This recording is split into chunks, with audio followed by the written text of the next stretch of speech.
వచ్చింది చర్చల్లో. ఈ సందర్భంగా ప్రత్యామ్నాయం చూస్తామంటూ కూడా వీళ్ళకి వార్నింగ్ ఇచ్చారు. మరి బొత్స గారు ఏమన్నారు ఈ చర్చల తర్వాత ఒక్కసారి ప్లీజ్ ప్లే. మరి అద్దెలు అవన్నీ లేట్ అవుతున్నాయి, మా డబ్బులు మా జోబులో మా పాకెట్ మనీ పెట్టుకోవాల్సి వస్తుందంటే దానికి మరి రేపు ఫైనాన్స్ నుంచి వాళ్ళకి అడ్వాన్స్ రూపాయలు ఇవ్వాలనేది ఒక ప్రతిపాదన వచ్చి ఫైనాన్స్ వాళ్ళకి ప్రతిపాదన రికమెండ్ చేస్తాము. అయితే వేతనం దగ్గరికి వచ్చినప్పుడు మాత్రం వాళ్ళని రిక్వెస్ట్ చేస్తాము, మీరు కొంత సమయం ఇవ్వండి, ప్రభుత్వానికి సమయం ఇస్తే తప్పకుండా దాని మీద సానుకూలంగా స్పందిస్తామని చెప్పి రిక్వెస్ట్ చేశాము. సంక్రాంతి తర్వాత మళ్ళీ కూర్చొని చర్చించుకొని దీని మీద ఓ నిర్ణయం తీసుకుందామని కూడా చెప్పడం జరిగింది.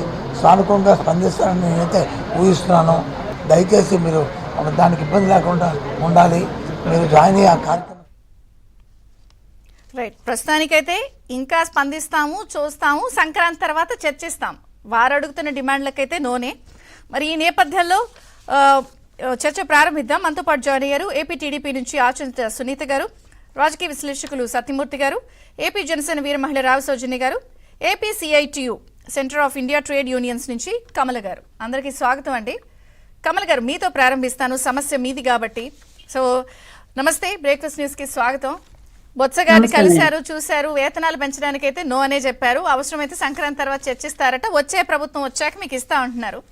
అసలు ఏంటి మీ డిమాండ్లు ఏంటి, ఎందుకు నో అంటున్నారు? 4.5 ఏళ్ల నుంచి కూడా ఎందుకు మిమ్మల్ని పట్టించుకోలేదు? మీ ప్రధాన డిమాండ్లు ఏంటి, క్లుప్తంగా చెప్పండి. ఈ 4 సంవత్సరాల కాలంలో రాష్ట్ర ప్రభుత్వానికి చాలా సార్లు ఉన్నతాధికారులకి వినతి పత్రాలు ఇచ్చున్నాం. మా ప్రధాన డిమాండ్లు ఏంటంటే కనీస వేతనం, తెలంగాణలో ఏదైతే వేతనాలు పెంచారో దానికంటే అదనంగా ఒక 1000 రూపాయలు అదనంగా ఇస్తామని చెప్పేసి పాదయాత్ర సందర్భంగా ముఖ్యమంత్రి గారు మాకు హామీ ఇచ్చున్నారు. అలాగే గ్రాట్యుటీ, సుప్రీంకోర్టు గ్రాట్యుటీ కర్ణాటకలో అమలు చేసింది, అది అన్ని భారతదేశ వ్యాప్తంగా అన్ని రాష్ట్రాలకి వర్తిస్తుంది కాబట్టి సుప్రీంకోర్టు తీర్పు ప్రకారం గ్రాట్యుటీ చెల్లించాలి అనే దానికి సంబంధించినటువంటి 2వ డిమాండ్. 3వ డిమాండ్ దానికి సంబంధించి అంగన్వాడీ వర్కర్లకు సంబంధించి 2017 నుండి ఇప్పటి వరకు టీఏడిఏలు పెండింగ్ లో ఉన్నాయి. అంటే సుమారు 4 సంవత్సరాల నుంచి రాష్ట్ర ప్రభుత్వం వాళ్ళకి ఇవ్వాల్సినటువంటి టీఏ బిల్లులు ఇవ్వడం లేదు. 4 సంవత్సరాలు పెండింగ్ లో ఉన్నటువంటి వాటిని వెంటనే చెల్లించాలని చెప్పేసి కోరుతా ఉన్నాం. అలాగే రిటైర్మెంట్ బెనిఫిట్స్ ప్రస్తుతం 50,000 టీచర్ కి, 20,000 ఆయాకి ఇస్తా ఉన్నారు.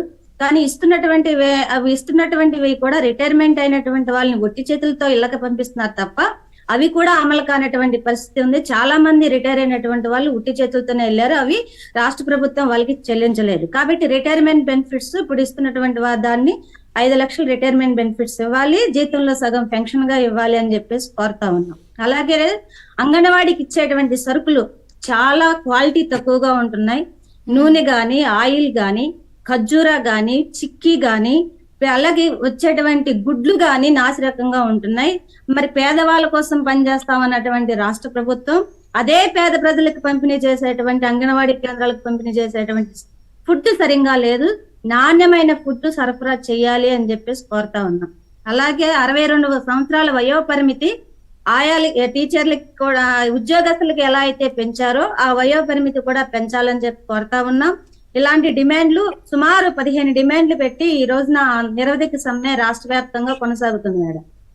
కాదండి, అసలు ముఖ్యమంత్రి గారు ఎక్కడికి వెళ్ళినా కూడా అసలు ఇలాంటివి ఇచ్చే ఆ పోషకాహారం దేశంలో ఎక్కడా లేదు, ద బెస్ట్ అని చెప్పి చిక్కీల్ని, గుడ్లు అన్ని చూపిస్తారు కదా. మీరేమో సరుకులే బాగాలేదంటున్నారు. 1, 2, అసలు మీరు చెప్పిన ఇప్పుడు ఈ డిమాండ్లన్నీ కూడా వారు పాదయాత్రలో ఇచ్చినాయే కదా, అవే మీరు ఎందుకు చేయట్లేదని అడిగితే ఏం చెప్తున్నారు? పాదయాత్రలో ఇచ్చాము, మేము చేసేసా అంటే రాష్ట్ర ప్రభుత్వానికి ఉన్నటువంటి ఒక ప్రచార ఆర్భాటం ఏంటంటే చేయనటువంటి వాటిని కూడా చేశామని చెప్పుకునేటువంటి అబద్ధాల ప్రచారంతో ఈ రోజు రాష్ట్ర ప్రభుత్వం పాలన కొనసాగిస్తా ఉంది. ఒకవేళ ఇచ్చినవన్నీ అంగన్వాడీ వర్కర్లకి చేశాము అనుకున్నట్లయితే రాష్ట్ర వ్యాప్తంగా అన్ని వేల మంది మహిళలు, 1,05,000 మంది మహిళలు రోడ్ల మీదకి రావాల్సిన అవసరం ఏముందండి? లేదు కదా. నాణ్యమైన ఫుడ్ పేదవాళ్ళకి అందజేయాల్సిన నాణ్యమైన, ఆఖరికి ఇచ్చేటువంటి రాగి పిండిలో కూడా ఇసుక కలుస్తుందని చెప్పేసి మొత్తుకుంటున్నారు కదా అంగన్వాడీ వర్కర్లు. మా సమస్యలే కాదు, లబ్ధిదారుల సమస్యలు కూడా ఉన్నాయి దీంట్లో. రాగి పిండిలో ఇసుక కలుస్తా ఉంది, చిక్కీ బాగోవటం లేదు, కానీ ఎండిపోయిన ఖర్జూరా వస్తా ఉంది అని చెప్పేసి చెప్తా ఉన్నారు కదా. ఆ గుడ్లు పాడైపోయినటువంటి మురిగిపోయిన గుడ్లు వస్తా ఉన్నాయని. కాబట్టి రాష్ట్ర ప్రభుత్వానికి ఉన్నటువంటి ఆ అలవాటు అబద్ధాలతో, అసత్య ప్రచారాలతో, మీ వీడియోల ముందు మాది రాష్ట్ర ప్రభుత్వం బాగా అన్నిటికంటే ఆంధ్రప్రదేశ్ ముందంజలో ఉందని చెప్పుకోవటం రాష్ట్ర ప్రభుత్వం అలవాట్లో భాగంగా ముఖ్యమంత్రి గారు అలా చెప్పుకోవటం అనేది నేను భావిస్తా ఉన్నాను. ఇక్కడ ఇంకొక ప్రశ్న, 3 నెలల ముందు ఎందుకు వచ్చారు రోడ్డు మీదకి? 4.5 ఏళ్లలోనే మీరు ఎందుకు రాలేదంటే ఈ 4.5 ఏళ్లలో టైం ఎక్కువ ఉంది కాబట్టి మీరు రోడ్డు మీదకి వస్తే అణిచేస్తారని భయంతో రాలేదా? ఇక 3 నెలలు కాబట్టి ఎలాగో ప్రజలకు అర్థమైపోయింది అన్న సెన్స్ లో బయటకు వచ్చారా? 4.5 ఏళ్ల ముందే ఎందుకు రోడ్డు ఎక్కలేదు మీరు? 4.5 ఏళ్లకు ముందే 4 సంవత్సరాల నుంచి శాంతియుతంగా ఆందోళన చేసుకుంటా వచ్చే మేడం. రోడ్డు ఇవాళ సడన్ గా సమ్మెలోకి అనుకోకుండా అంగన్వాడీ వాళ్ళు ఆంధ్రప్రదేశ్ లో సమ్మెలోకి వచ్చింది కాదు.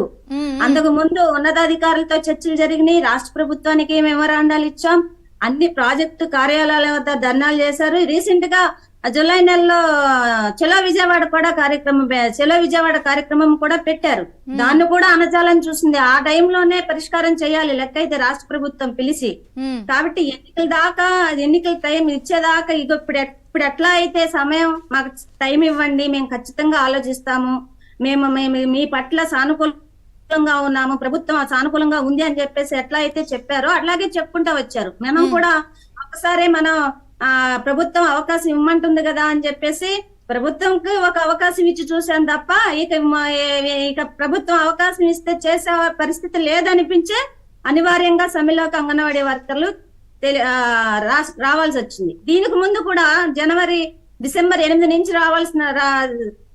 8 నుండి రావాల్సినటువంటి సమ్మెనే అప్పుడు కూడా మళ్ళీ చర్చలకు పిలిచి మాకు ఒక అవకాశం ఇవ్వండి, మేము 12వ తారీఖున మళ్ళీ మిమ్మల్ని చర్చలకు పిలుస్తాం, 11వ తారీఖున అప్పుడు మీరు అన్న చర్చల్లో గనక కాదనుకుంటే అప్పుడు చూదురు గాని అని చెప్పేసానంటే అప్పుడు కూడా సమ్మెకి పిలిపించిన తర్వాత డిసెంబర్ 8 తర్వాత పిలిపించిన తర్వాత కూడా 11వ తారీఖు చర్చలు అంటే 8వ తారీఖు నుండి కాదండి. ఎప్పుడైనా మంత్రి గారు సంక్రాంతి తర్వాత చర్చలు అంటున్నారు కానీ ఇస్తామనట్లేదు. 1, 2 వచ్చే ప్రభుత్వం వచ్చాక ఇస్తారంటే వచ్చేది వస్తుందో రాదో అనేది కదా ఇంకో చర్చ. 4.5 ఏళ్ల నుంచి చెయ్యింది, 3 నెలల తర్వాత వచ్చే ప్రభుత్వం మనకు చేస్తుందంటే ఏంటిది?